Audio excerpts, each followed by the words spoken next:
Take the blood out my hands, celebrate, gonna get in a magical feast. I'm only out in the night, I am a terrible fright. I've always been a vampire.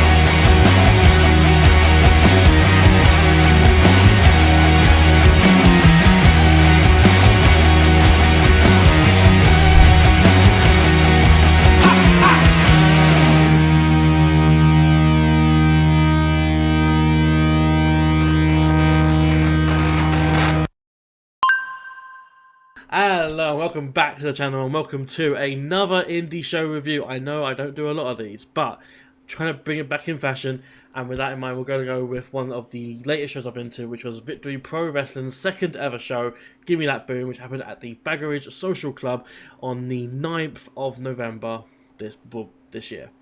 I am, of course, if you've read the actual title of the video, you'll know that I'm not alone typically for these, and with that in mind I am joined by perhaps one of the uprising voices of the Midlands Brit Rest scene.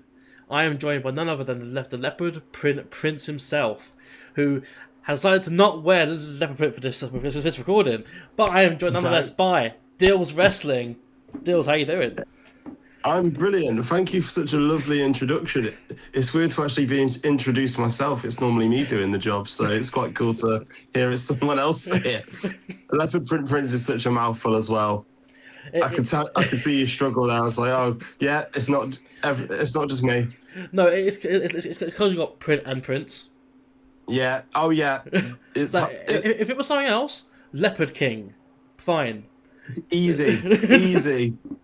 You know, but you know, King feels like too much, doesn't it? And I'm young, so I thought Prince is better. It's probably also a bit too close to, like, you know, Tiger King or something. Yeah, exactly. There you go. Yeah.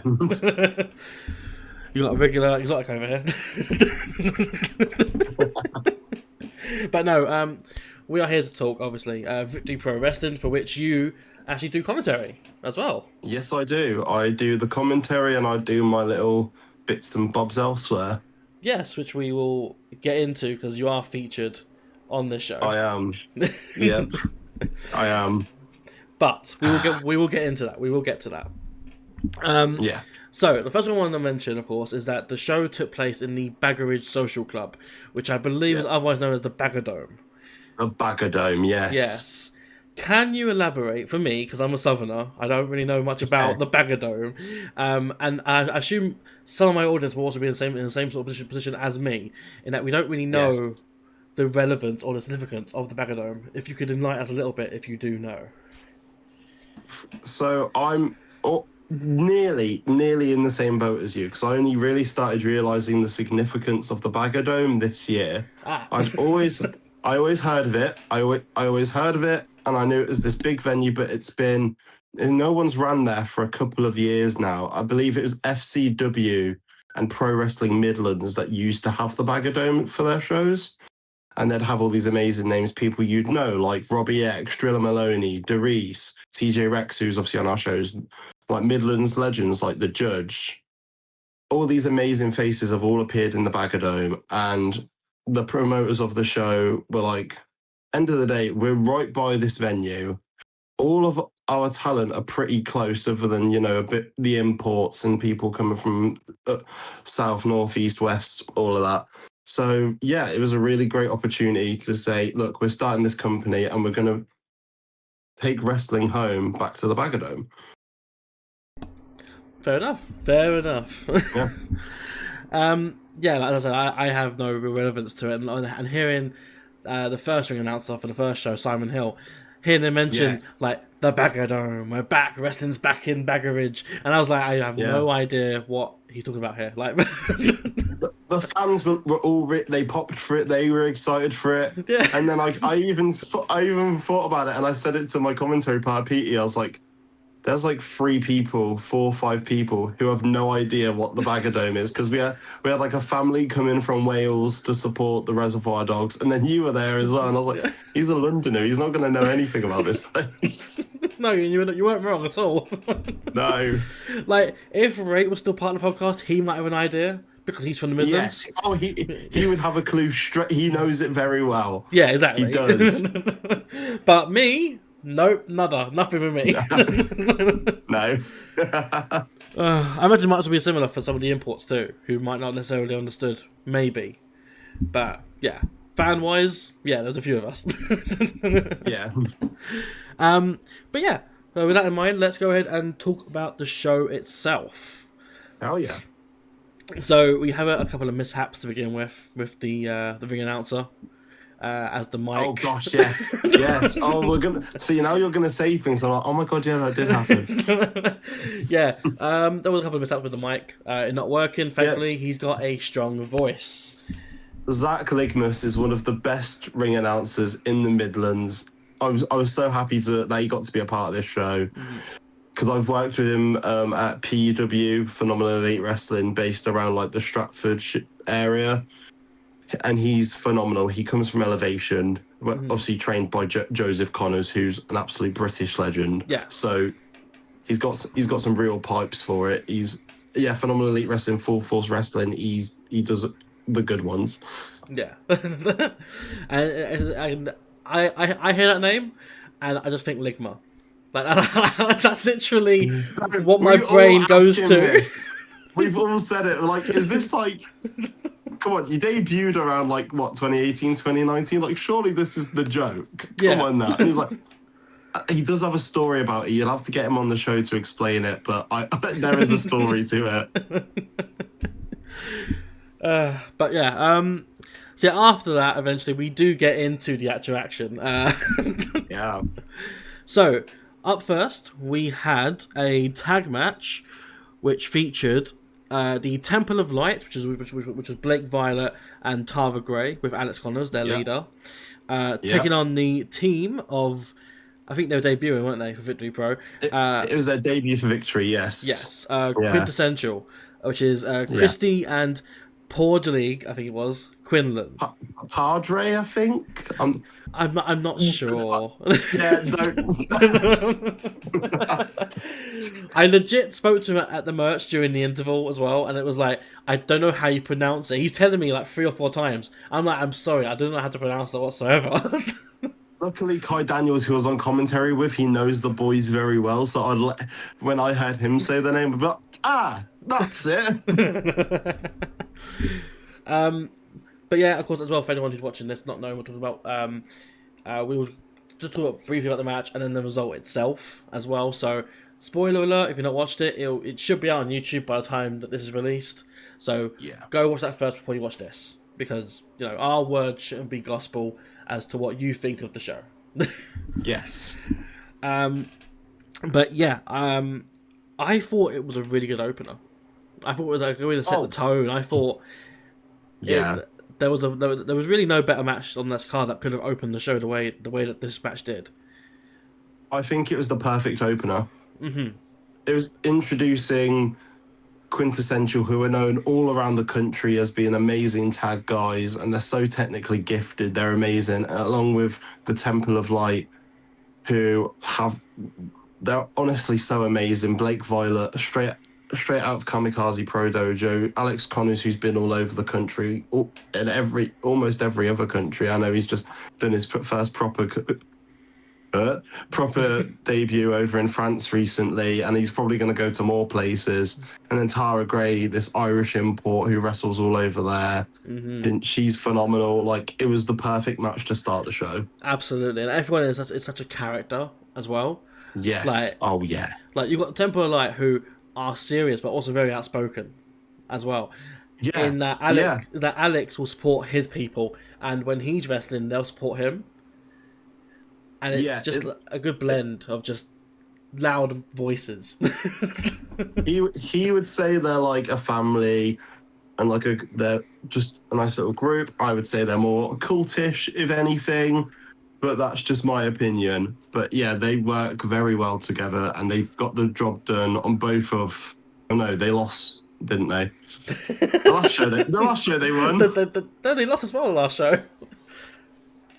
Did they? Yeah. So embarrassed, my phone dropped. Oh. technical difficulties. Who did they tackle from the last one? Against? Wait a minute, I've got the notes on my phone. Yeah. I'll find it. Wait a minute. It's the commentator who commentated the show. That's fine. It was MDML, Kieran McQueen and Alex Dean. Of course it was. The Match Day Mad Lads. Of course. This is such a terrible stand to put my phone. The stand, I'm not even going to lie to you, it's a Christmas star. I was like, I need something to hold my phone up. And it was going to be that or an O2 box. And I was like, okay, it's going to have to be the star. Shout out O2. Big up O2. Thank you for giving me cheap bills. But yeah, so as you said already, they did lose to the Temple of Light. So Quintessential do pick up the win with a kick and brainbuster combination. Again, I just thought it was a very solid opener. I just thought it was a great way to open the show. And Quintessential, for me, was the first time that I'd seen them. I knew me too vaguely of who they were, but I didn't. I've never seen them wrestle. And they are such a fluid tag team that I didn't know what to expect going into it, but I was really impressed. I think when you're brothers and your tag partners, you know each other inside or out and out already. Mm-hmm. So there's the extra layer of when you're training together where you're like, oh, I already know how you do this, so I'm going to do this to make this work even more like this, and it's perfect. Exactly. And then, combine that with Temple of Light, recipe perfection. Oh, yeah. Like, Blake Violet and Inquisitor Connors, they've known each other since Blake's debut. I believe Alex Connors was his debut match at Kamikaze. Oh, wow. So, a year later, I think not even... Yeah. I believe Blake debuted with the Temple maybe last year. Right. Last year. End of last year, start of this year. But he's worked with them so well. It almost feels like it was a match made in heaven. Obviously, you've got all these other Temple members like Leighton LeBlanc, who's phenomenal. Lenny Lynch as well. And then you've got over in Nebula, you've got people like Alex Dean and Jay Hunter who are aligned with him, and Kiara as well. She pops out into the Temple from time to time. The Temple's a much bigger faction than people realise. Mm-hmm. And it's something I definitely want to see more of within Victory. Yeah. Like more sort of recruits joining and... Yes, absolutely. Like, don't get me wrong, I don't want to see Alex Connors prosper. I'm fully against him. He hurt my ring gremlin, and I love my ring gremlin. But at the same time, it's like I would love to see people get that Alex Connors having him as a leader. It really can elevate someone's entire ability to do with wrestling and character. Yeah, that Connors sort of shine. Absolutely. That it leaves on the people who are part of it, or part of his groups, or under his tutelage. Yes, absolutely. Mm-hmm. So with that in mind, would you join Temple of Light if you were offered? Hell no. I'm a free spirit, I am. I don't think they'd let me wear my leopard, so that's sort of the deal breaker. You can form your own Temple of Light. It'd be the Temple of Leopard. There you go. Or the Temple of Cats later. We'll come up with names later. But no, speaking of Alex Connors, he is very, again, outspoken. And upon his people losing, he stormed into the ring as a pair of them standing there sort of defeated. And he essentially says, you know what, you guys can't do it. I'm gonna show to you what I can do, and I'm gonna show to you why I'm the leader of this group. I don't care what's next on the schedule. I want my match next. So I don't care who is up next. I'm having my match right now. Bring out my competitors. Yes. And at this point, who signed off on this? Look, I have nothing to do with it. I work very closely with the people who run Victory Pro, and they're amazing. And I was asked, who do you think would be great for the Open Challenge? And I was like, it depends who wants to do it. Like, I've got Reed LaHava on the pod next week. Maybe I can talk to him about it. He was on the last show doing comms. Maybe he's got an interest in getting in the ring, and so he did. Fair. But yeah, I mean, I did like they did put out an Instagram thing before the show about about a challenge. I did see on it appear on the Yeah. suggested names. Yeah. So I had a whole list of people who I was like, it could be them. They're tied to this person, so it could be them. But yeah, we ended up getting Reed LaHava and the Ring Gremlin for the second time in a nice little triple threat match. Indeed. And that was the next match that we had. It was the Open Challenge, Triple Threat, Icons himself, Ring Gremlin, and Reed LaHava. This, if anyone has seen the first match at Headstrong between Ring Gremlin and Alex Connors, you sort of know what to expect in some sort of degree. Yes. It's very much a match for every single person. Like, it's not aimed at a certain kind of person. Like, it's something that everyone can enjoy because it's not a certain kind of build in the match itself. You know, with Ring Gremlin, you get that sort of hilarity and that chaos. Yes. The Ring Gremlin, it embodies fun for me. That's what I would say he embodies. He embodies fun, laughter, and joy until he doesn't, and he goes absolutely ape turd and, you know, goes mad. Mm-hmm. Which we saw a lot of during this match. Yeah, we did. We did. It was all over the place. This match was... You had Alex Connors, who was sort of like the ring general of the match, sort of trying to control the chaos, to not much avail.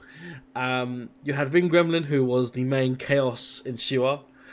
And Reed LaHava, who was there and was a powerhouse, definitely, but was more like a relaxed sort of powerhouse in that he just wanted a match. That's all he wanted. He just wanted to be involved, bless him, and he had to deal with the shenanigans. Yeah. But yeah, so again, result. Again, it was a weird result. Like we had. We had Ring Gremlin putting on a crossface onto Connors. Yeah. Before this, though, Connors had hit I don't know whether, but I know it as the Kingslayer for Spike Gervais. Yeah. Oh, yeah, of course. You know what? You've got me in the moment. I can't think of the name of his move, but I know the Brainbuster kind of thing that he does. The Brainbuster onto the knee sort of thing. Yes. Yeah. But so that move he hits onto Reed, but before he can pin Reed, he put into the submission by Ring Gremlin. And then... Yes, in the middle of the submission, arm goes over Reed, referee sees it, counts, 1, 2, 3. I've never been so mad at a referee for being so good at his job. But also at that point, if you're a referee, how do you prioritise it? Because there's also a submission to look at. You know, so there's the submission and the pin. Of course. And you're only one person with one set of eyes. I was so gutted because I wanted Reed LaHava to win. I introduced him to Victory Pro in the first place. So that was my guy in there who I was vouching for. And then he lost and I went, oh man. But then even more shenanigans happened after the match. Yes. So, after, Gremlin sort of loses his cool and goes after Connors. Understandably. I'll throw that out there. He's a frustrated boy. He's frustrated. He wants to win. Yeah, he's a frustrated little gremlin. You know, that's what it is. But he goes for Connors. He's then taken out by the rest of Temple of Light. But then, seemingly out of nowhere, out come Dominion. Yeah. And big boys. Yes. When you put them in the ring next to people like Blake Violet, Tara Gray, and Alex Connors, they're quite big. Yeah. Like, I'm around the same height as a lot of them, but they all scare the living crap out of me as well. So yeah, they come out and they essentially wipe out everyone. Reed recovers. Yeah. And he gets up, and then he's not attacked. He's brought into an embrace by Will Stevens, who then offers him a fabric, which is then revealed to be a shirt. So it does seem that Dominion have tried to recruit Reed LaHava. Yeah, I think there's such a past with all these guys, not as much Magnus, but Will Stevens and Reed LaHava feud elsewhere. Aaron Wolf is Reed's tag partner elsewhere. Mm-hmm. So you can see why they're going over, seeing the World Breaker, in which I will say is his best match I've ever seen. Very, very impressed with the guy. And they're like, yeah, maybe this isn't a freeway. Maybe this is a foursome. Maybe we all need to be together. Reed didn't exactly look like he was sure. Mm-hmm. Yeah, he kept the shirt, but there was no definitive yes or no. So Yeah. It's definitely something to keep an eye on, I think, for the future. I'm excited to see how this unfolds. Honestly, I really am. Like the next show, obviously is that 25th of January? That's the one, yes. New Year's resolution. So a New Year's resolution, we might get to see that. That might be our little Christmas gift that we all get from Dominion. In January. LaHava comes in, but who knows? That show's looking packed already, so God knows who we're going to see. Yeah, exactly. Speaking of who we're going to see, up next we had the third match of the night, which was a match for redemption. It was a match for justice, as we saw your best pal, 40, taking on your other best pal, Coach Mahon. Sorry. Come on, Dan. No. This is HCW. We don't lie here. Come on now. No, that is true. That is true. Yeah, you're not a fan of this guy. To the point where, he has justifiably gotten physical with you. Yeah, beat my ass. Yeah, tried to disguise himself as a delivery driver. He took advantage of the fact that I was failing on my diet, came in with Uber Eats, and I was excited. This was my birthday celebration. Mm-hmm. Victory was celebrating me. I don't get this very often. This was a big opportunity for me to, talk. Of course, yeah. Have a little sing and dance in the ring. Simon Hill gave a lovely rendition, God bless his soul. And then, we've got this gift. Uber Eats. I'm like, yeah, Uber Eats. Celebrate him. And then something just hits me on the back of the neck. And I'm like, huh? Mm-hmm. And I look up, I see Coach Mahon, and I got my ass handed to me. Yeah. With not just strikes and kicks, with chair shots and insults. Yeah. And then he tried to do the classic concerto on me. That wasn't very nice. I was quite scared for my teeth. Mm-hmm. And your neck, sure, but yeah. And then the crowd roars. And I'm like, do they hate me? Is this cheers to kill me? My mum's watching here. Like, what the hell? Why is my mum cheering for him? And then I look behind me and I see my Pookie Bear 40 with a big bat, which everyone loved. Mm-hmm. And yeah, Coach Mahon is sent flying out the ring. We exchanged, 40 exchanged some words with him. We had a little cuddle. Then I called him a female dog in retaliation, which I shouldn't have. I should have mind my language, but my nan was in the room and I wanted to prove I was an adult and that I can swear. It is a PG show, though. I wasn't the only one. Let's just say that here. I was not. I said one bad word that is PG-13 at most. That was a 12 films insult. There was many of us on the show that said way worse than me. Calling you lot out, okay? If you watch this, I'm calling you out for swearing. But so we fast forward back to Gimme That Boom. You were in the corner of 40, whereas I was, yes. Coach Mahon was not alone. He also had someone in his corner. He was joined by, I believe, the first official member of the Coach Mahon Academy. Yeah. Which was none other than someone mentioned earlier, Jay Hunter.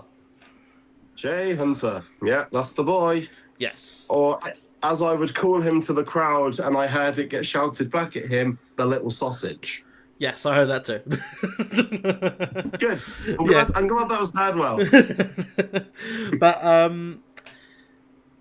mean, I think this match was, again, just one I think that has one of the best ongoing stories, in that you and him don't get along for obvious reasons. Yeah. The first show, he was banned from the building. He still appeared. Second show, he had a match where if he won, he could get a contract for Victory Pro, whereas you and Fordy did not want that to happen whatsoever. Yeah, we're trying to stop that. We don't want to bring in people who aren't going to help the show. Obviously, this all started off with Coach Mahon saying the show would be better if he was on it. Everyone on the show's crap. He'll make the show get sold out. And no one else retaliated to that except me. I felt like it was my duty as someone who's, I'm the voice of the fans. Mm-hmm. I felt it was my duty to say, shut your gob. No one cares about you. You weren't asked to be there for a reason. Sod off. Fair. And he didn't exactly take that right. He invaded my podcast without permission. That was a non-consensual podcast. And then, it's all kicked off to this match. Yes. Which, like, I struggle to comment your words for this as a member of the Coach Mahon fan club. I am very I'm very on board with what he does. I've seen the comments, Pussy. I've seen them. I've seen the comments. I'm not impressed with you. I mean, I was sitting right by you on the commentary. Like, I was like, I know, and I was like, he's sat right by me, and he's supporting this schmuck. I hate this. Look, it's a parasocial relationship, okay? I applaud and cheer Coach Mahon, and he does not know who I am, so it's fine. I've known you for years. Dan. I've been an avid supporter of you. He hasn't. He doesn't know you. I know you.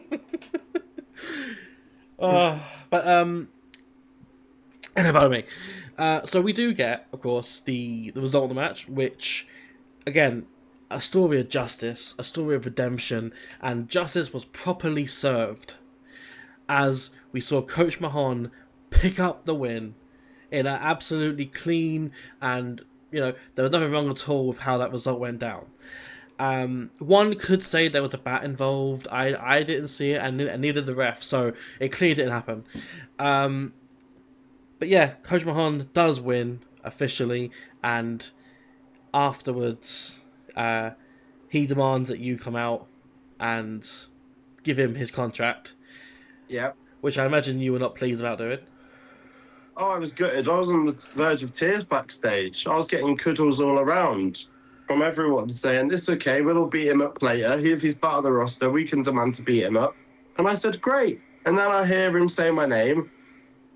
And, I had to go out and give him his contract. Mm-hmm.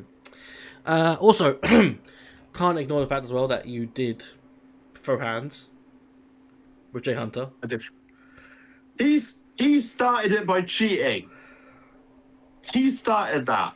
I may have pushed him, but he was getting involved where he shouldn't have been involved. That was illegal. The ref should have kicked him out for that, but he wasn't.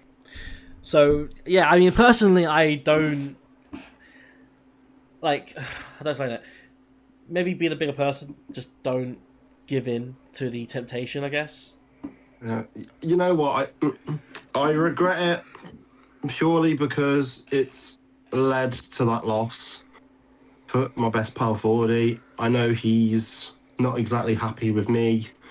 We've not spoken since the show. There's not been any contact there. He pretty much stormed off out the show once we were behind the curtain. He just said, this is all on you, and he sort of left me to it now. So God knows what happened. Maybe I'm alone in this fight against Coach Mahon. Maybe I need to find some new friends. Who knows? Maybe. But, on behalf of Coach Mahon, Jay Hunter, the Academy, the fan club, we say thank you, Dils, for your hard work. I used to like you, Pussy. Don't call me that. It's the Tweezy. Is it Tweezy? I'm going to mess it up for now, just on purpose for you, supporting Coach Mahon. You're Pussy from now on, okay? Fine. You messed with me, I'll mess with you back. So after this, we had a 6-man tag. No, it was a break because we had another mishap. It was a break. Yeah, yeah. I think that happens, but it was actually a break at this point, and then we went into the second half of the show. We did. It was a good second half. Mm-hmm. It was a really good second half. Mm-hmm. It was started off though with the already aforementioned 6-man tag. We had the team of Dominion, which is Will Stevens, Aaron Wolf, and Magnus Ragnolf, who were taking on the team of The Standard, which was Romulus, Ray Connor, and Jack Charles Hood. My mate who I was with at the time, for whatever reason, I don't know necessarily the reasons why, but he really likes Romulus. I think just the name alone, Romulus. Cool. It's a sick name. Yeah. It's a sick name. No one's used it in wrestling, but they should have sooner, because now he gets to use it, and it's meant it's going to take him places. Oh, absolutely. Because like there's a whole bunch of there's like a lot of history as well to that name, like Romulus Remus. Like there's a whole bunch of stuff for it. When I hear it, I think of the Wolverine comics, because there was a villain called Romulus. Oh yeah. Who's like supposed to be like Wolverine's arch nemesis, who's also like of Lupin wolf kind. Yeah. So when I hear that, I'm like, oh, comics, and then I think, oh, Romulus and Remus, that like Greek folklore like story. Yeah, fair. It's got a lot behind it. Not to get too sidetracked either, but I have to think of like Sabretooth being like Wolverine's nemesis, rather than Romulus. But he's more of a newer villain of like the last 10-15 years. Sabretooth will always be the main, but Romulus was brought in many years later. Yeah, fair. Here's us being nerds now. I'm very much an older sort of comic person rather than newer, because I'm not really into the Avengers stuff. So for me, it's like pre-Avengers, like when everything was a standalone film, like the Sam Raimi Spider-Man series, or like the first, or like those 2 Hulk films. Like, my dad, when I was younger, he was like, "Look, I don't want you to read these comics because they can be quite graphic. But what I'll let you do is read encyclopedias explaining what happens, so then you can't see the gore." And I went, okay. And then I'd read encyclopedia after encyclopedia after encyclopedia up until I was like 15. And then I was like, oh, I should probably start reading them now, because I'm pretty much grown. Like, I don't live with my dad. I can buy comics now. But yeah, I'm not sure I should cut that or not now, but... All right, back to the 6-man. Back to the thing. So 6-man tag, Dominion Standard. This match was chaos. It was so much chaos. There was fighting inside the ring, fighting outside the ring, fighting everywhere in the venue. They were everywhere. I wasn't expecting to see, people flying over the bar and flying through the crowd, and I was looking around like, has the bell gone? Yeah, and it got so chaotic to the point where I've never seen this happen, but the referee had to get a mic. Yeah. Yes, the referee took the mic and said, "Oi, get in the ring!" Yeah. And to his credit, they did follow demand and they got back into the ring. So they did. Does show you the amount of authority that the referee has in the situation. But yeah. This match sort of follows on from the last show. There was like a triple threat tag match. Yes. Where it's the Standard taking on Aaron Wolf and Magnus, who hadn't been announced as Dominion till the end, I believe, and the Reservoir Dogs. So we didn't have the Reservoir Dogs around this time. They're back in Wales doing their thing. I think after the way that Will Stevens and Romulus were throwing around Devler like a ragdoll, they've pretty much said, yeah, we'll leave you guys to it. We'll come back when it's a bit calmer and nicer over there. Yeah. But yeah, Dominion and the Standard were not done with each other. They wanted to tear pieces out of each other. Yes, and they did exactly that, like in this match here. Oh yeah, they wanted their pound of flesh. Yes, and I'd say they did get the pound of flesh, because they did pick up the victory, which was not the cleanest way of doing it because Ray Connor It did never well. is with the standard. It never is with the standard. If you saw the way that Jack Charles Hood won the gauntlet match last time, that was through cheating. The tag match last time was pretty much just through murder. But murder's legal in wrestling. Murder's legal. That's a short for And so yeah, then this time again, it was, sneaky tactics. The standard, you'd think for 3 men that look like gods, they wouldn't need to do that, but they do. I think like Loki, like the trickster god. Yeah. Very much in that sense, like not all gods are clean cut. No, but they look like 3 different types of Hercules. It's like you've got Midas, you've got Hercules, and then whatever Jack Charles Hood represents. Just whatever he is. He's gonna beat the crap out of me for that one. Oh, let's just say, yeah. Coach Mahon joins the standard. A standard join Mahon Academy. Yeah. Oh no. No. It's an exchange policy. It's just. I'm gonna have to hire some. If that was gonna happen, I'd have to hire some real big guys to save me. I'd have to get someone like Big T down to victory to save my ass. Just get a couple of big guys in suits stand by the announce table, just side by side. Yeah. Just it's all giant men in leopard print attire. Yes. And if someone gets too close, it's just a choke slam. Yeah. Onto your chest, onto you. Onto me. Yeah. If it's because of Coach Mahon, it's on you. It has to be on you. Fine. That's fair enough. And also not the first time that I've been used as a prop for a move. So I was in my first proper match the other week, and I got Death Valley drivered and choked out by a lovely man known as Steve Savage, and that was the first time I just went, at least I'm in the show this time. Oh. Your dying words, just like. Yeah.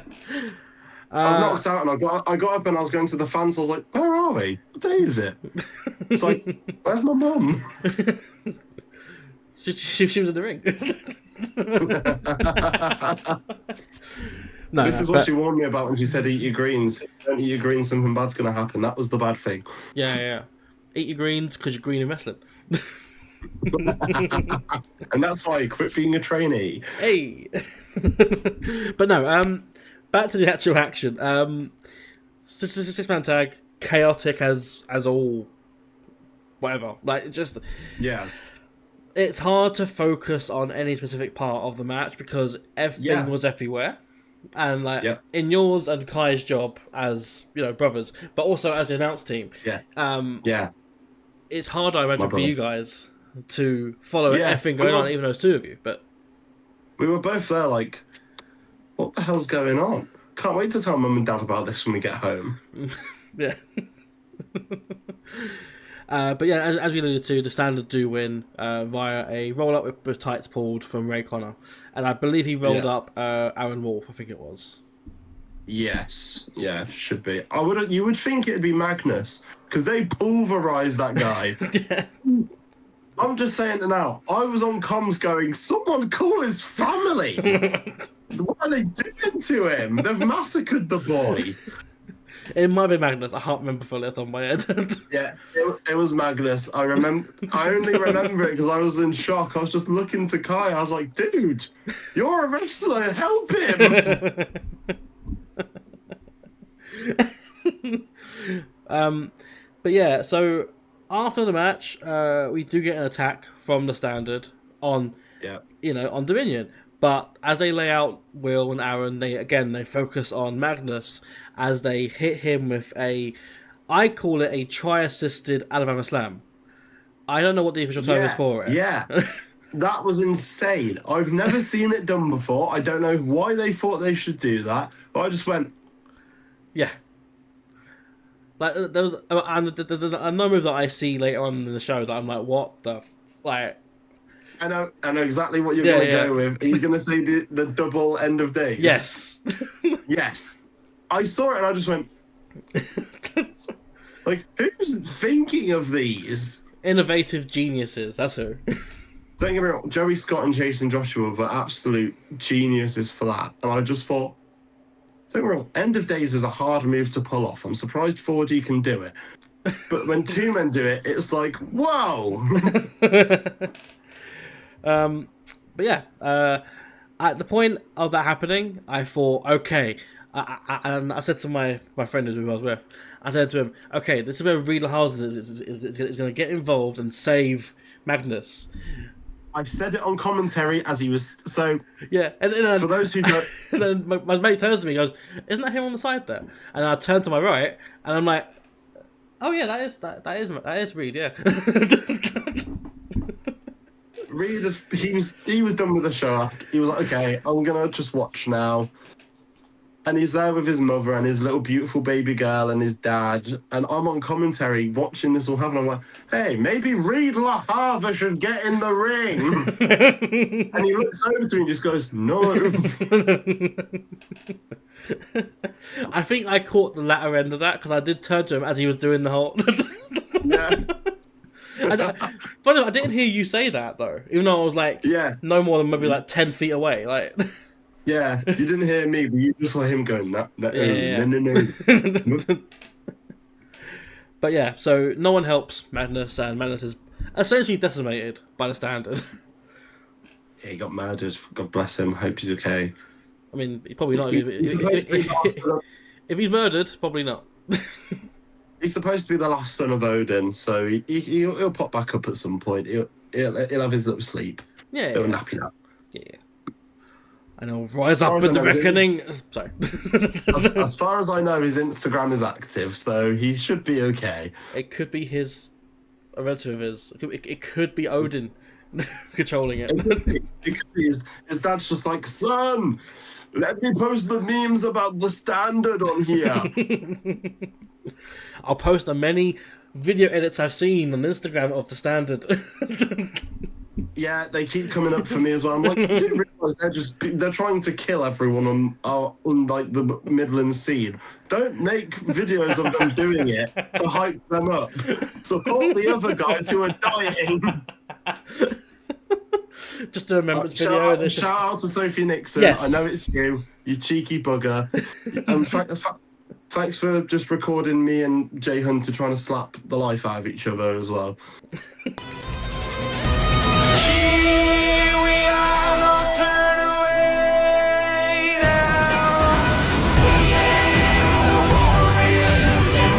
I need to get back in for that, actually. That'll be the next. Hopefully he's back at the next show so I can do a little... and run away and hide in a dark room. Yeah, a little fist job. Yeah, I know what you mean. Hey, PG. PG. Jesus. Sorry, I mean a little fisting job. Sorry, that's better. Oh, bloody hell. You know what? We're past the point of PG now. It's fine. You know, like if it weren't me, there'd be alcohol involved somewhere. Like, but no, for me, it's just 7-Up. See, I thought to myself, I was like, maybe I can loosen up a little bit. I'll have like this. I had a 4 Loco in the fridge. I was like, I could just get that down me. And then I thought, no, I'm making dinner. I need to cook. I'm not cooking drunk. I'm not cooking with a drink in my hand. I can't do that. It's a video series, you know. What can I make while I'm pissed? I can burn the house down is the problem. Not the podcast, you know, the house. Just a bit of a risk, you know, attached to it, you know. Potential house burning, but... If my mum asked, I'll have to be like, HCW, burn the house down. Well, me, I'm in London. It could be me. Not me. No, but right. After this, after we see Reed do nothing and Magnus get essentially destroyed, we go on to the next match of the night, which was also a tag match. Yes. We had the Big Shots, Jason Joshua and the Hot Shot Joey Scott, taking on the team of, I believe, imports from Ireland, Kia Noonan and the Kingslayer Jay. And that is just it's just Jay. I'll start this off right now. I don't think many people in the crowd, they didn't really know Kian Noonan, and I don't think they knew Jay. But Kian Noonan and Jay are massive parts of OTT, which everyone must have heard of. Mm-hmm. Whether that's through, JD McDonough and Finn Balor talking about it a lot on interviews and stuff, or just knowing the amazing feuds that have happened there over the years. Because back in like British indie heyday from like, say, 2018 to like 2022, OTT was the GOAT. Yeah, absolutely. Like, I wasn't even an avid wrestling fan in like 2018. Like, watch me Raw, SmackDown, whatever, a bit of NXT here and there, but I didn't know about British indies until 2022. Mm-hmm. My gosh. Honestly, these are like the newer age guys of OTT. Jay, I believe, has headlined OTT shows, and OTT, I'm going to say OTT a lot, is basically the Rev Pro of Ireland, if not the WWE. Yeah. No, So that's it's fair. like, and if he's at the forefront of it, and he's came to the Baggerdome, that should have been a massive deal to way more people, and I wish it was for me. I'd never really heard of the guy beforehand. Mm-hmm. Like, going into it, I was like, oh yeah, I sort of know him. I've seen a few of his stuff. Kian Noonan I've worked with at Full Force Wrestling. Absolutely phenomenal. But I didn't know Jay very well. And then I'm watching the match and I'm just there like, holy shit, he's amazing. Why is no one booking him? Book him! Someone book this guy! Get him on Progress, for God's sake! It's the flights, I'm telling you, it's the flights. It costs too much. You know what? Ireland don't do bad flights. I will be completely honest. I've had a look. Me and Tara Gray, we had a look together. And they're pretty much British train fare, to be honest. But where to? British train fare. Say from London, all right, I'm from Rugby. So London to Rugby, normally £20 to £25. Unless it's a weekday, it goes from like 10 to 15. Yes. Round there, just bad, to get to the UK. Yeah, that's why Tara Gray's always over here now, because the flights are actually relatively good from Dublin. Yeah, absolutely. Because again, sidetracking not completely, but Akavka management basically tells me every time so appreciative that you come up from London to support us and support the shows and stuff. Oh, dude, it's insane that you turn up because you're so far away. I mean, I want to try and get more in the Midlands anyway, just to sort of, again, bring back what Rate was doing, but not in the full way that he did, because I'm not based up there, but... Like, there's so many... Obviously, Midlands is where I'm based. It's where I do most of my shows. There's so many amazing shows that you'd want to get down for, like Full Force in January. In Banbury, we've got Brian Kendrick on the show. Obviously, former WWE guy, amazing talent. Then the month afterwards, I believe, in Warwick, just based outside of Leamington Spa, Rhino's on Full Force Wrestling. And this is Hotshot Joey Scott's, his own promotion. Yeah. And the shows there are phenomenal. The production is amazing.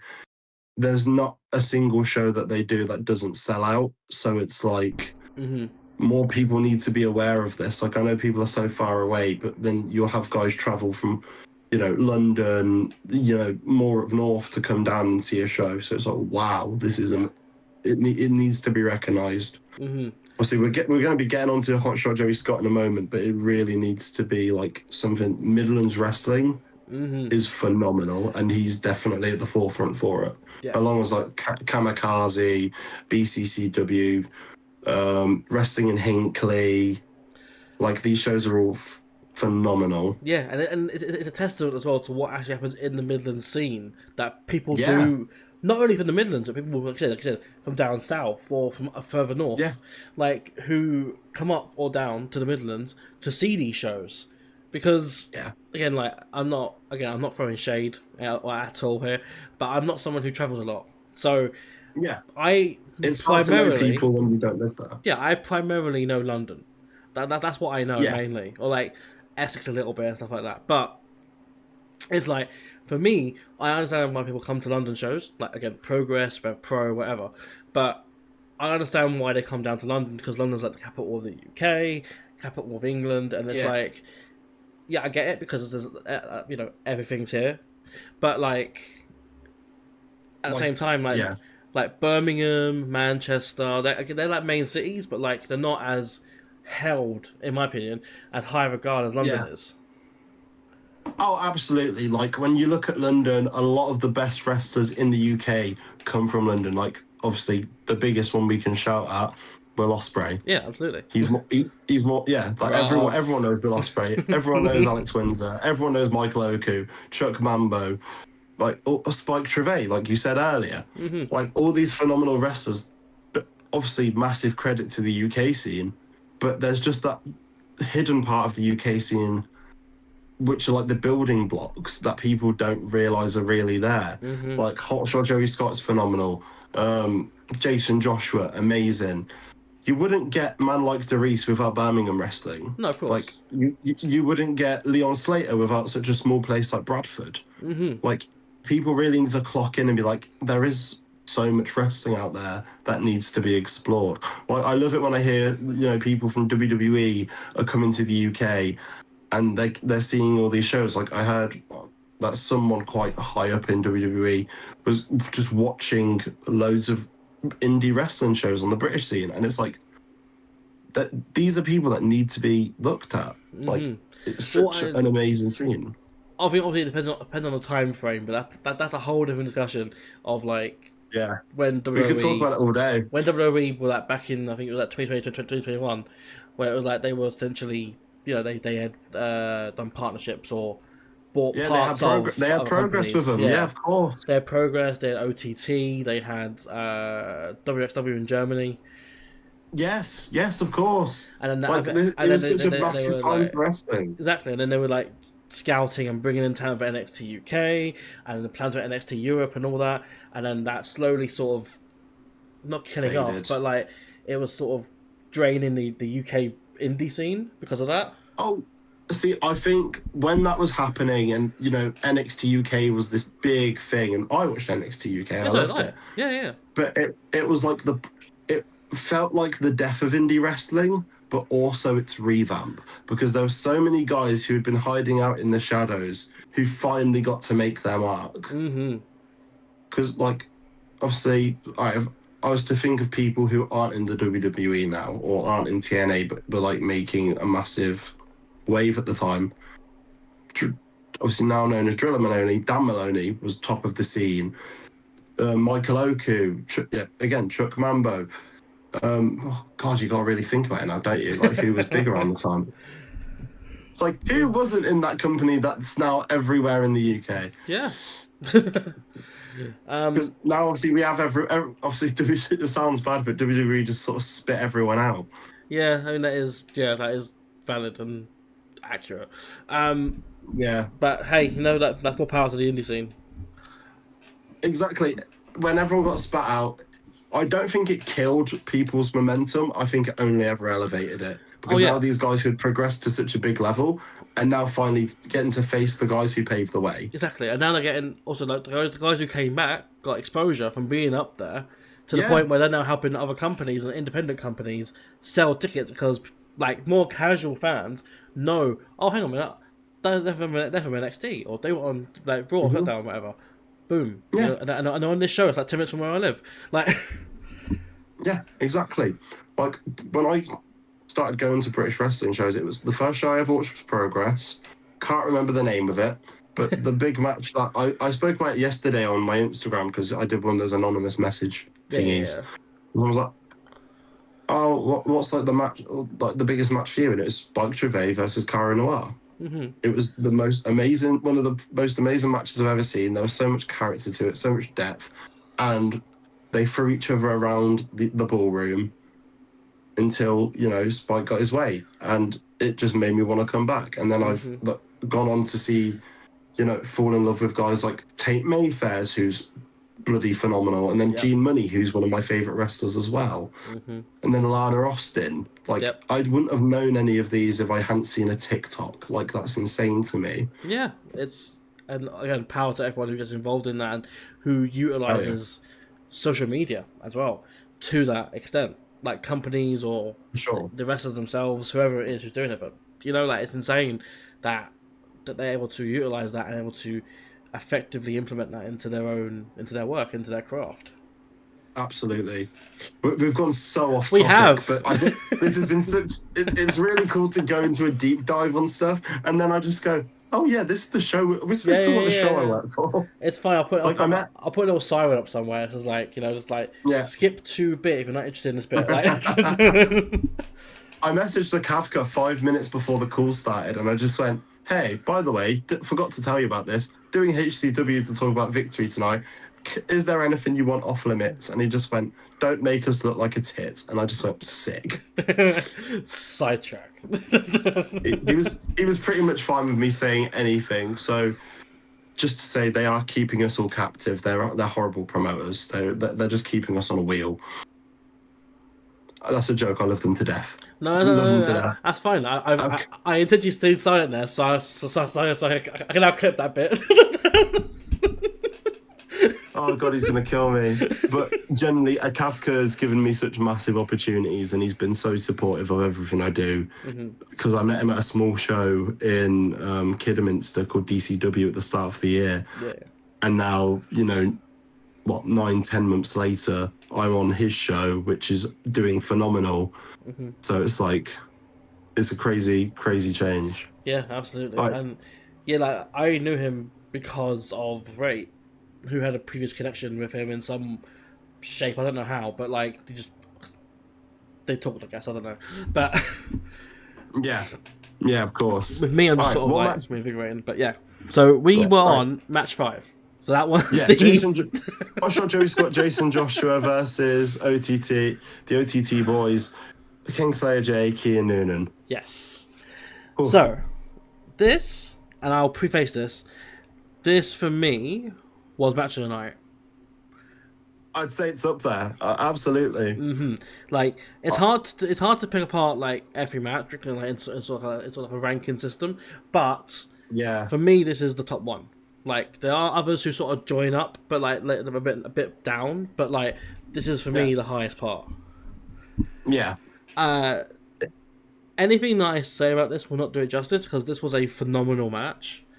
Oh, I'm completely with you. I'm like struggling already to think of like what to say to like make it sound as good as it was because it was so good. But I also feel these matches for Hotshot Joey Scott and Jason Joshua, it's just a Saturday, Sunday for them. Like this is just what they do. And they put on bangers. That's how crazy it is. Like the talent and the quality of the Vic Pro roster in that. Yeah. To us, they're this date, this happened, like, and for them, it's like, oh cool, Saturday got a match. Yep, cool. Wrestled that match then. Yes, cool. Got paid that amount. Yep, cool. Bro, it's mad because in my mind I'm still a fan, so it's like I'll watch and I'm like, and then I'll ask them, how'd you think it went? They're like, sound, and I'm like, what do you mean sound? That could have shaped lives. My unborn baby's gonna become a wrestler because of that match. Like, what are you talking about? But no, as we alluded to before we started talking about this, I didn't know 3 people in this match. Not that well, anyway. Like I knew Jason Joshua to an extent, but not much. Joey Scott, I know because I saw him at the last Fit Pro show. Kian Noonan and Jay had again very little idea of what they brought to the table. Yeah. But Jay was featured on the poster, like he's like the main face on the poster, and it's like he had his own announcement to hype him up. Yeah, and I remember at the time, even I thought, I was like, no one really knows him, so this might be anticlimactic. It wasn't. the way the room went when the match started, it was just the shift into we don't really know him, but we'll give him a go to holy shit, he needs to be here all the time. Yes, absolutely. And I'm with them. I'm honestly so with everyone who would agree. Like I messaged him afterwards, Jay. I'm like, dude, how are you not doing more over here? Like, you're phenomenal. Let me try and talk to promoters for you. Let me try and get your name in places. Like, you're too good to just be used in Ireland and nowhere else. Insane. But speaking of insane, this match was insane. Insane. I alluded to a spot where we mentioned before with the try Alabama Slam thing with Dominion.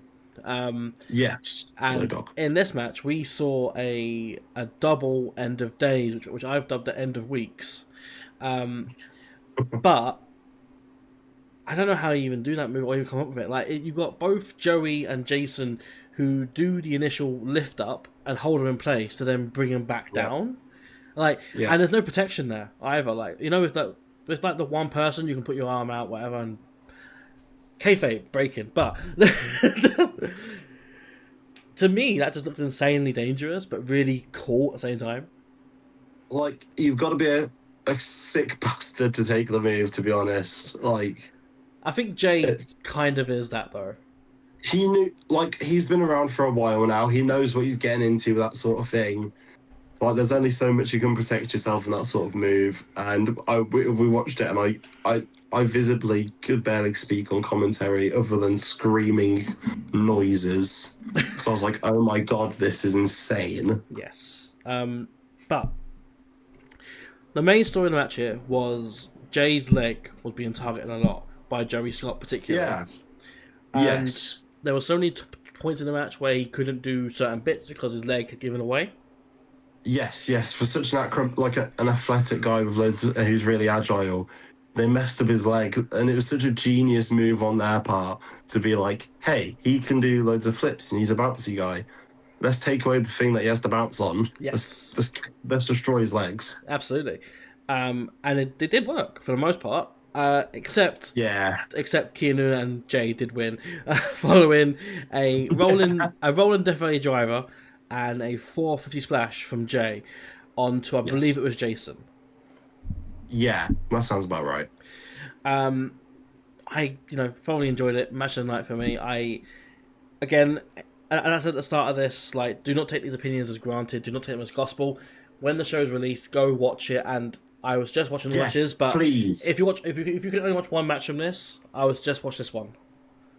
That's one and watch my match, because I was doing amazing as a manager, and people need to bring me on shows as a manager more. So please do that. Yeah, that too. Yeah, that too. But yeah. Just got promote yourself. Just plug myself a little bit. Yeah. But yeah, so Jay and Kian do win, and I'm excited to hopefully see them again in Vic Pro. I pray they do. I pray they come back. Yeah.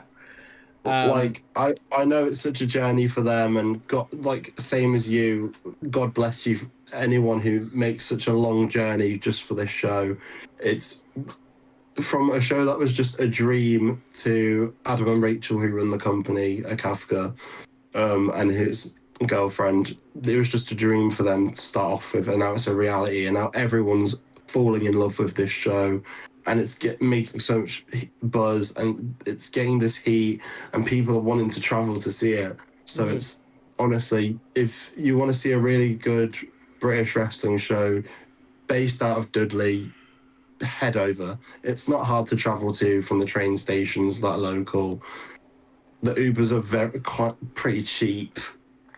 It cost me about £10 for an Uber from Wolverhampton station, so... Yeah, it cost me about £10 from Tipton station, so... Yeah. It wasn't bad at all. No, not at all. There was also a bus that runs nearby, but I don't know how frequent that runs, because I've never got it. I used to be quite local to Tipton, 2-3 years ago. But even then, I just recognised roads. I don't know bus routes or anything, so I was just like, where do I go? Oh, a cab go. I'm gonna get an Uber. I'll see you in 10. Goodbye. But yeah, so Jay and Kian do pick up the win here and get some momentum potentially going forward with any other future shows they might be appearing. Please appear at future shows so I can review you guys again and watch you again and do amazing things over and over again, and potentially lose my voice next time I see you guys because you do amazing stuff and I want to see you do it again. But yeah, so I'm rambling. You better be clipping all of this. They're gonna love watching. I'm gonna have to send a message out to everyone like, hey, basically we've glazed everyone at Jay, especially you, baby. Watch this. Even Coach Mahon. Now I blocked him on Facebook. He can never talk to me again. Instagram. Unless it's in the ring, we ain't got nothing to talk about. So yeah, following on from this, we had the sixth match of the night, the penultimate match of the night. It was a round 1 Road to Victory tournament match.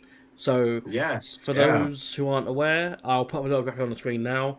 It is the graphic of the bracket as it stands for the from before the show. I mean, for the pardon me, for the inaugural Victory Champion or Road to Victory. I'm not sure what title to be called necessarily, but essentially it's a tournament to determine the first inaugural singles champion in Victory Pro, which has Jack Charles Hood in the semi-final part of it, or Yeah. final four part of it, already, Yeah. because he won the contract for it. Yeah. And other than that, we got only one match announced for that, and the rest of them was all open slots. There's a lot. All right, I'm gonna, give a little teaser. Hopefully, I don't get killed for this. From what I know is coming, you're not gonna want to miss it. There you go. There you go. There's some real names on there that you ain't gonna want to miss. So keep your eyes peeled, and I feel like 2026 is going to be a massive year for Victory, especially with this tournament, as well as everything else. But this tournament is going to be a real good tournament. It's got some absolute banger matches waiting to happen. It's just waiting to have them out. So yeah. There you go. So yeah, round one, Road to Victory tournament match. We had the Skywalker, Nate Riley, taking on the admired Joe Blazer. Oh boy, yeah. So, I do love me an AI theme song. I do. that's legitimately one of my main peeves with theme songs, because I think they are so important to an entrance. Oh, absolutely, of course. But so, hearing AI and be like, he's Joe Blazer, he's admired. Like, The first time I ever heard it was at another show, because I'd never seen him properly, like in person, since his old persona of Big Guns. Big Guns. From what I know, he's died in a fire. But Joe Blazer rises, and I heard it, and I was on the commentary desk, and I just went, "Wait, what? What's going on?" And I asked him afterwards. I was like, "Did you make that yourself?" And he went, "I'm not obliged to tell you anything." And I just went, "Okay, fair enough." And then there's me on a bunch of AI music apps like, make Dylswrestling the Leopard Print Prince a theme song. But yeah, I mean, like him or hate him, it's hard to deny Joe Blazer's star power and what essentially he can do. Yeah. Because as outspoken as he is, as arrogant as he is, yeah, like this match he had with Nate Riley was a testament to what he can do from a technical standpoint. It felt like to me he didn't know what to do with the likes of the Skywalker, because the Skywalker, the name itself tells you everything. He flies. He's always above the ground. He's always flipping, flopping, flying everywhere. And again, like I said for the last match, how do you stop someone who can fly? You break their wings. Yes. And that's exactly what Joe Blazer was doing, and it's how he got the match won. Yeah, absolutely. Joe Blazer did pick up the win with a sit-out facebuster following endless attacks on Nate's leg. Yeah. So many attacks on the leg. I was just there like, does he want to just try somewhere else? Kick him in the gut. Aim for his head. Just leave his legs alone. He's got to walk to the station after this. Leave him alone.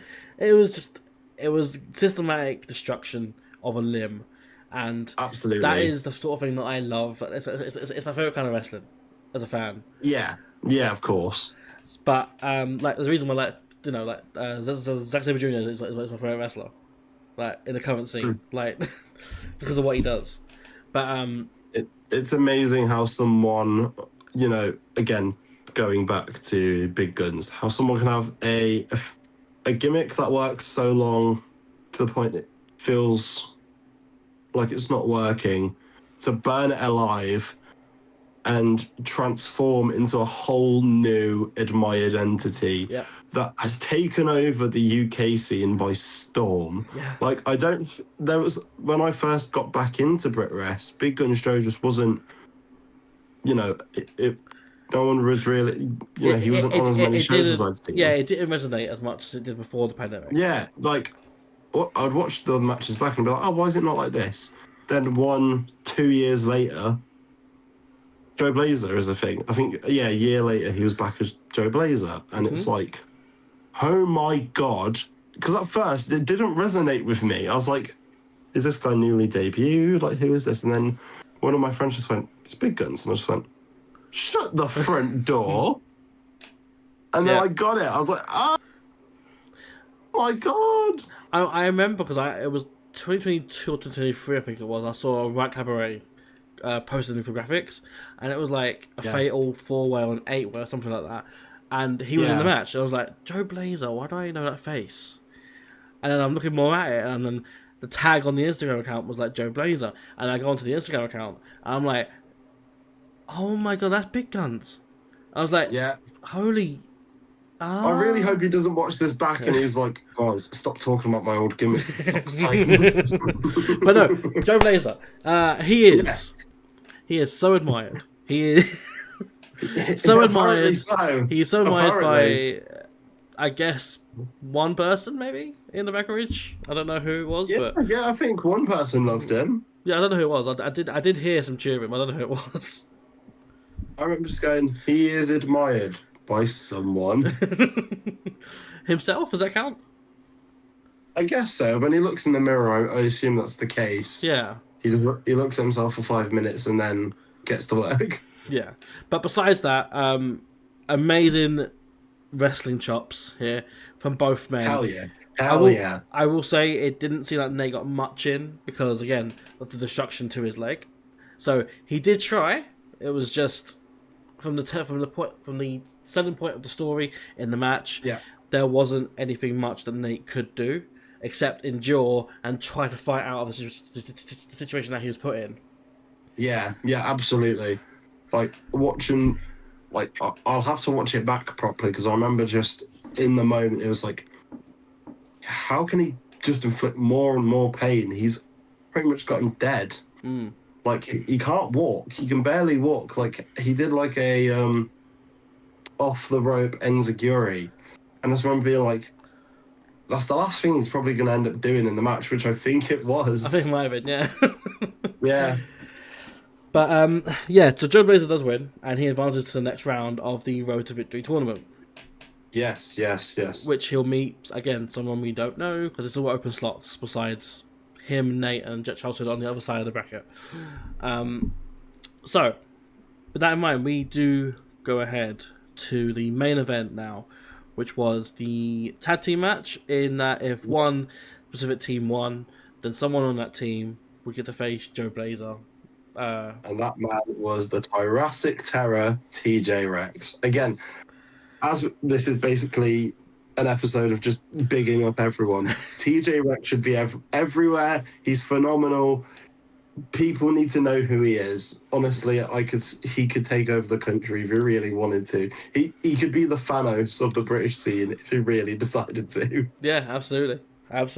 But it wasn't just him in the match, because that would be very one-sided. It was him and Joey Slade as I love Joey Slade. I love him to death. He's amazing. Mm-hmm. I get, like, Hellbound is such an amazing team, and he's at the forefront of it. I love him. I love him to death. Yeah. As they took on the team of Sam Best and Samuel Hughes. It was a Samalama Ding Dong match. Yes, it was. Yeah. I said it on commentary, and Kai Daniels, my brother, looked over at me and just went, they're not all winners. And I just went, no, they're not, are they? No. The two Sammys. Yeah. But, so, what we had here was a match that was very even. Yeah, I'd agree. There was no one-sidedness like Blazer and Nate. There was no, like, systematic destruction of one person. There was a consistent back and forth here. It wasn't obvious at all who was going to come out with the win here. It wasn't one of those things where I was like, oh, I know straight away. But very solid match and a solid main event. I think Joey does a great job in reinvigorating a crowd. He's so entertaining. You'll remember this at the end of the last show where he went out to save TJ. the guy did a sing along. Yep.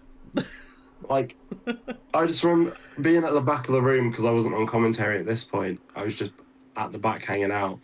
And he just started singing and I just went, should we all just join in? Yeah, go on then. It's just, I don't know how one man has so much energy to just Like, constantly shout. He's a little guy, but his aura is humongous. Yeah, yeah. Like, short in stature, but, like, massive behind him, like the shadow, like...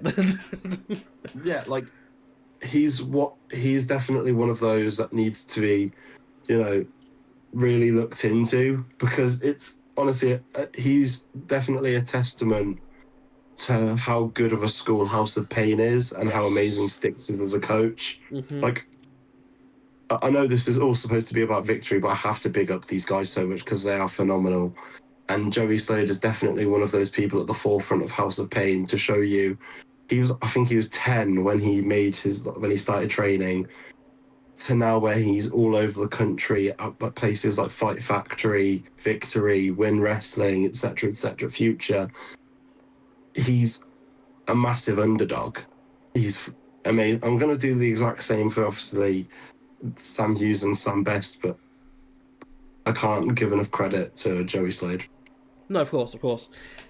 But this match itself was very good. A very good match he had at the end. Amazing match. Amazing. Sam Best is one of the most dastardly, evil buggers in Victory Pro, and he proved it in this match. Samuel Hughes, I'm still trying to get a read on him, still trying to get a read on what's going on with him and Joe Blazer. We haven't really been explained too much there. Mm-hmm. But the way he's gone about his business, I can't see him not ever leaving Victory Pro. He feels like he's going to be the mastermind of many, many antics for the future. Yeah, absolutely. But, of course, the stipulation of the match was that if TJ and Joey did win here, TJ would get a one-on-one match with Joe Blazer, which he was originally meant to have at Headstrong, but didn't happen because Joe couldn't be able to turn up. He went over to... Yeah, Joe was in America and was making little promos over there. Yes. Saying that he was going to send someone else. And that someone else ended up being Samuel Best. And there's so many reasons I think he did pick Samuel Best. Yeah. If you don't... Do you know Samuel Best? Did you know him before the show? Not before Headstrong, no, I didn't. So, a bit of a background on Samuel Best. I'll try my best to do this in a way that he can't bully me for later. But he's in the Elevation School. Samuel Best started off at Elevation under the tutelage of Joseph Connors. They've got amazing trainees over there. Kai Daniels, Freya Rose, shout out to them. Nathan Fisher, they're all doing amazing over there. But Samuel Best was one of those guys. He started off with like the likes of Brady Phillips and Ivy, who were massive, like up north mainly. And then his career took like this turning point, and he ended up under the tutelage of Joey Scott at Full Force. And it feels like that, again, it's like Joe Blazer. There's a spark that's been lit and everything changed. And now he's only getting bigger and bigger and better and better. And I think Joe Blazers definitely saw this change within Samuel Best and gone, I want you as the guy to represent me on this show. Mm-hmm. And then probably the same with Samuel Hughes. Like, Samuel Hughes has been wrestling since he was, I want to say, 16, 17. He's 22 now. He's mainly known for, like, Comedy Pro, Bridge Pro, BCCW, etc. Yeah. And he just debuted for Sacrifice Pro, which is an amazing company. Shout out to that. But I think Joe Blazer has seen these two young, hungry Sams and wanted them to, you know, do his bidding, because it's probably the best choice to, like, have them do it for him. And as much as I think the way he's gone about everything is, you know, seedy, snidey, not very good, it was a genius move on his part. Absolutely, yeah, could not be more. And as I said already, with the back and forth of the match itself, there's only one winner, and that winner was TJ Rex. Because it was. Because if you think about it and you go back to it, Joey Slade was taken out. So essentially, it was a 2-on-1 match at the ending part of that tag match. And he dealt with Samuel Hughes, and then dealt with Sam Best, and then hit his finish on Sam Best. Or it was Best, wasn't it? He dealt with Joe Blazer as well. Don't forget him coming out. Yeah, of course. But as this happened, he weren't attracted by it. He continued on, and he did eventually pick up the win for himself and Joey, but mainly for himself because the stipulation didn't really involve Joey. It was just he's part of the match, but he's there, but he's supporting TJ and TJ's cause. But yes, it's good that someone was there to help him, and the right man for it was Joey Slade. Yes, absolutely. But yeah, TJ Rex does pick up the win, and so him and Joey. But that does mean in the future that he's entitled again to a one-on-one match with Joe Blazer. Yes. Potentially at the next show, we don't know, but it could be the next show. It could be a show after that. I only know what I'm told. I haven't been told too much just yet, but I can guarantee you that match is going to be an absolute banger. Yes, absolutely. I bring an end to this review. As Dils has already alluded to, the next show is already set, already put out on social media as well.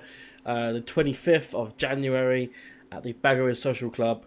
New Year's resolution. So tickets are going to be available in the link down below under this video. Or go to their social media and find it that way. It depends on your taste and whatever you want to do. But yeah, like by all means, Victory Pro is an uprising company, and for me, it's like the main company in the Midlands right now because I don't really follow the other ones. So I'm just saying, if you're not from the Midlands, you're probably like me, and so go to check out Victory Pro. They're doing quality stuff over there. And this guy to my right is one of the commentary team, but ignore what he says. Oh yeah. Okay. Cheers for that. No, but again, I do want to thank you, Dils, for coming on here to talk. Give me that boom. It's been an absolute pleasure talking with you about this show and talking about the show in general. It's been an absolute pleasure, honestly. I've wanted to do this show for a while. We've obviously spoken about me doing something alongside you for a little while now, so this has been really fun. Thank you. Thank you for having me. No worries at all. Thank you for even agreeing to come on.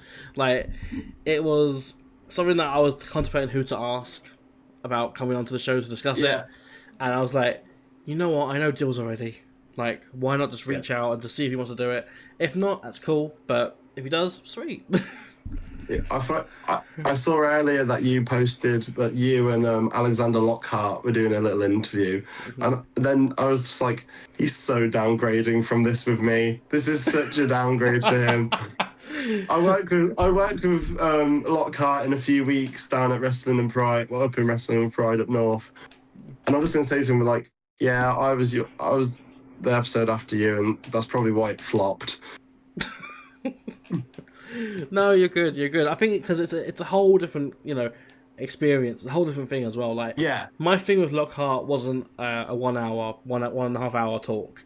Of course. But that was a minute and a half. That whole thing and all. But and I'll say this now: there's no beef with Lockhart. I think he's absolutely phenomenal. He deserves to be where he is. His match with Cara Noir was fantastic at Progress. Mm-hmm.